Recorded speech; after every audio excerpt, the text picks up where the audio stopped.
उनके एयरबेस पर उनकी जनता को कोई नुकसान नहीं किया। एयरबेस पर नूर खान एयरबेस, सरगोदा का स्थान, सुकुर एयरबेस, कराची में मलिर कैंट, कई जगहों पर 15 स्थानों पर उनकी क्षमता को, वायु हमला करने की क्षमता को तहस नहस करने का काम भारत की सेना के वीर जवानों ने किया। और उसने बता दिया कि आप हमारी मिसाइल्सों को नहीं रोक सकते हो। मित्रों, और आज पूरा दुनिया के लोग जब इसका एनालिसिस कर रहे हैं, भारत की सेना के सामर्थ्य को आश्चर्यचकित और आनंदित होकर देख रहे हैं। और पहली बार आजादी के बाद भारत की सेना ने 100 किलोमीटर अंदर जाकर पाकिस्तान कैंप्स, आतंकवादियों के कैंप्स को ध्वस्त करने का काम किया। और जो डराते थे कि हमारे पास एटम बम है, उनको लगता था उनकी धमकियों से डर जाएंगे, परंतु ऐसा नहीं हुआ। हमारे वायुसेना, थल सेना, जल, तीनों सेनाओं ने ईंट का जवाब पत्थर से देने का काम किया।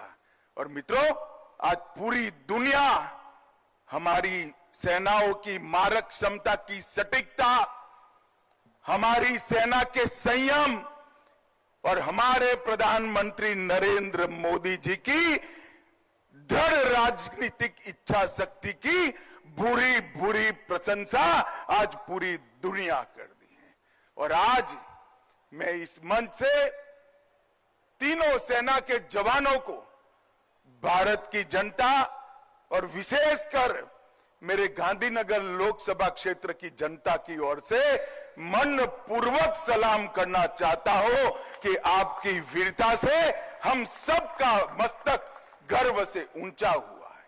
और हम सब के लिए एक और गर्व का विषय है कि गुजरात के ही सपूत, भारत माता के सपूत, गुजरात और पूरे देश की जनता इस विषय पर भी गर्व कर रही है कि एक ऐसा नेता भारत माता की कोख से जन्मा, जिसने भारत माता के मस्तक को ऊंचा करने का काम किया, देश को सुरक्षित करने का काम किया। और भाइयों बहनों, जब तक दुनिया में मिलिट्री ऑपरेशंस की चर्चा होती रहेगी, ये ऑपरेशन सिंदूर की भी चर्चा होगी। और ऑपरेशन सिंदूर, इसका नामकरण स्वयं प्रधानमंत्री ने किया, जो हमारी माताओं बहनों के सम्मान में किया। सिंदूर का सम्मान ये भारत का संस्कार है। ये दुनिया के सभी लोगों को एक साथ समाचार देने का काम ऑपरेशन का नाम सिंदूर रखने से ही हो गया। और वो सभी परिवारों को एक प्रकार से जो उनकी नुकसान हुआ उसकी तो भरपाई नहीं हो सकती, परंतु मोदी जी ने जो बिहार में वादा किया था, हम इसका बदला जरूर लेंगे, आतंकवादियों को मिट्टी में मिला देंगे, वो वादा उन्होंने जरूर पूरा कर दिया। मित्रों, फिर से एक बार मैं तीनों सेनाओं के जवान, इनके मुखिया और प्रधानमंत्री नरेंद्र मोदी जी को पूरे गांधीनगर क्षेत्र की लोक जनता की ओर से ढेर ढेर सारी बधाई देना चाहता हूं कि आपके इस कदम से पूरा देश गर्वान्वित हुआ है। भाइयों बहनों, आज અહીંયા 707 કરોડના જે કામો થયા, હું તમારા લોકસભાના સભ્ય તરીકે હિસાબ આપવા આવ્યો છું। મારા લોકસભાના સભ્ય થયા પછી 6 વર્ષમાં લોકસભામાં કુલ 25,000 કરોડના કામો થયા છે અને ગાંધીનગર ઉત્તર રીટાબેન જરા આગળ આવો, તમે તાલી વગાડો રીટાબેન માટે, જોરથી તાલી વગાડો. રીટાબેનના નેતૃત્વમાં ગાંધીનગર ઉત્તર એકલામાં એક જ વિધાનસભામાં 4,260 કરોડ રૂપિયાના કામો,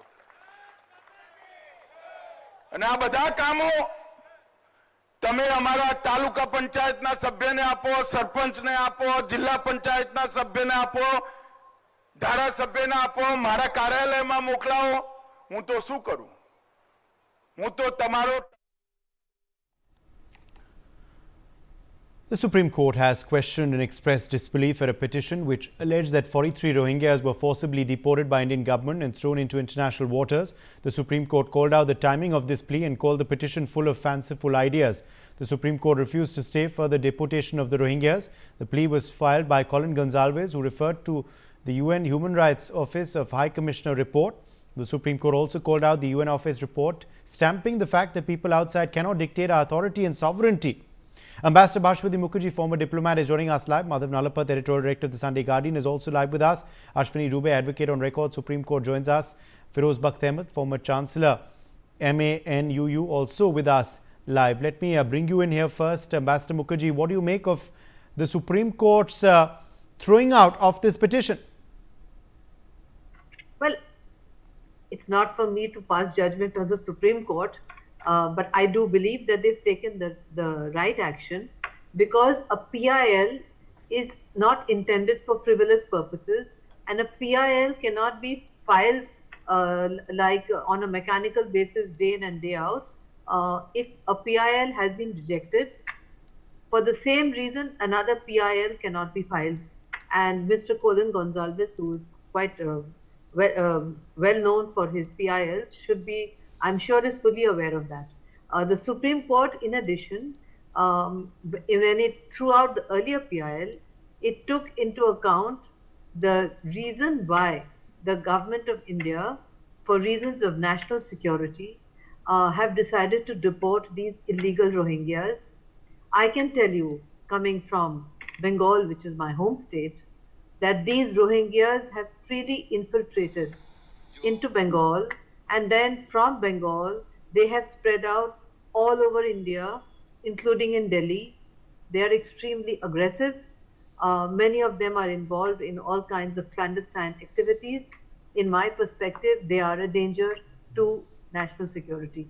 I don't see any reason why a country that is overpopulated and already has so many other problems should be taking in Rohingyas who are not Indian citizens, who have no business to be here, and who should be deported. Moreover, I wanted to also add, Uday, that if you look at the history of Rohingyas, that I know very well being a history student, these were Arab traders in the 10th century who used to freely roam from the undivided India border into Myanmar and back.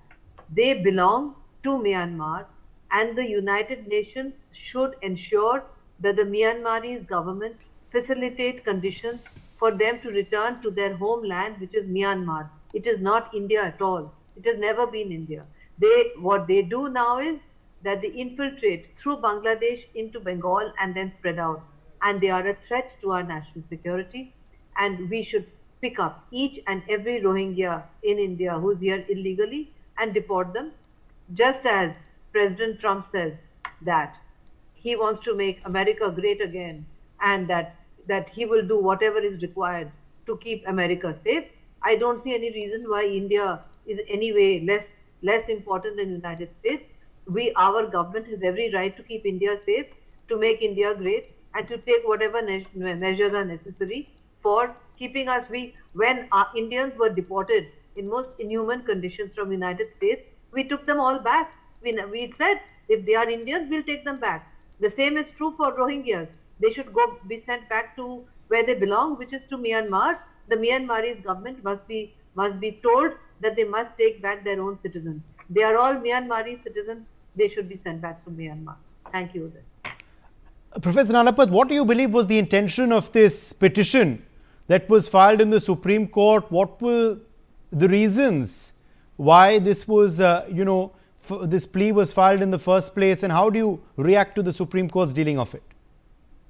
Well, on a bare reading of the whole petition, basically what he has in mind is because some Rohingya have been deported, he wants to prevent any further deportations, and Supreme Court has acted very wisely and correctly in saying sorry, the law has to be followed, and you can't suspend the law. Supreme Court is there to uphold the law, and certainly not to suspend the law. Rohingya, we may say that they're from Myanmar, and technically we are right, but and all that in the 10th century they came across, all that there may be some of them like that, but today the bulk of them are basically from Bangladeshi, and essentially they in Myanmar why the army took action, and of course it was very ruthless action. It should have been a little more gentle, is because that they wanted to have a violent insurrection against Myanmar authorities for their own independent state. And this is the reason why action was taken by the Myanmar authorities. And then many of them went to Bangladesh, and from there to Bengal, and as Ambassador Mukherjee says, to the different corners of India. Now the point is these people can always go back to Bangladesh. And as you know, Bangladesh has many people who don't wish India well at all, to put it mildly. So I think there's a huge security risk.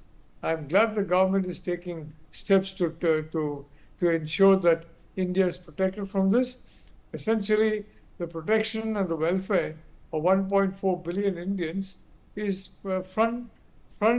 absolutely at the front of every decision that should be taken by government, and the government should look after citizens by protecting them from individuals who may wish them harm and then escape across the border. And unfortunately, as far as Bengal is concerned, it has become a safe haven for a lot of people. I don't know what the Bengal police are doing. I don't know if they realize what a mess they're making of national security in Bengal, and what a bad name they're giving the people of Bengal, who are extremely talented and vibrant people. But I'd like to say, I think the Supreme Court has acted correctly, and I think Government of India will now follow up by ensuring that this kind of element that is certainly not from India, and which several of which wish India harm, that they are sent back. And now the decks have been cleared by this very important judgment of the Supreme Court. And of course, they have another new outstanding Chief Justice Gawai. And I think Chief Justice Gawai's court has delivered a very, very good judgment. And this judgment should now be taken full advantage of. And in my view, as many people as possible should be identified and there as a security risk, and then basically sent across the border of Bengal into Bangladesh, where they'll feel perfectly at home among, unfortunately, the other people of extremist mindset who are there in Bangladesh. I want to end this particular segment, Uday, by telling you it's very important the India-Bangladesh border be better policed. There's a lot of crossing in and out of the India-Bangladesh border. That's a huge security risk. And I think those leaks need to be tied up, and tied up as soon as possible. Thank you, Uday. Ashwini, let me bring you in here. What do you believe the ramifications of this order really are going to be? Ashwini, can you hear me? Okay, I think we've lost him there. Firoz Bakht Ahmed, let me draw you in here. What are the ramifications of this verdict according to the observations also made by the court while throwing out this petition? Thank you very much for having me in. I would, while we used to study at school, in fact, I would like to add one thing. I read somewhere, sometimes it happens that the law becomes an ass. With all due regards to law, to all its parameters, to all courts. But sometimes, one thing as Ambassador Mukherjee has we have to exercise some restraint in our language. Firoz Bakht Ahmed, you are on a national channel. I would urge you caution, please. Thank you. Absolutely. I know about it, but I am telling you something which I studied while I was doing MA in English at Delhi University. I'm just referring, I'm not saying it is like that, No, no, right? let's just maintain some restraint. Okay, go ahead. Okay, I'll restrain my, I'll have, in fact, I'll be restrained. Having said that, let me complete it. You see, sometimes it happens. Of course, the court has told the government on what account are you sending these Rohingyas out. But I was referring to Ambassador Mukherjee and to some extent also Professor Nalapat that, India is not a safe haven for all the people who have actually been suffering. We care for their suffering. India is a humanist state, whether it is, the Bangladeshis or it is Rohingyas or anyone else or Tibetans. India has given a safe, or even people from Sindh, from Pakistan. India has given them a platform. India has given them safety and life. But when Indians are deported from USA, we accept them. The same parameters should also be accepted for all the all the listeners of Newsx, is that they should be sent back. And if at all Supreme Court says that these are human, then that element of sympathy should also be exercised for them. Then Supreme Court should also suggest some parameters from where the country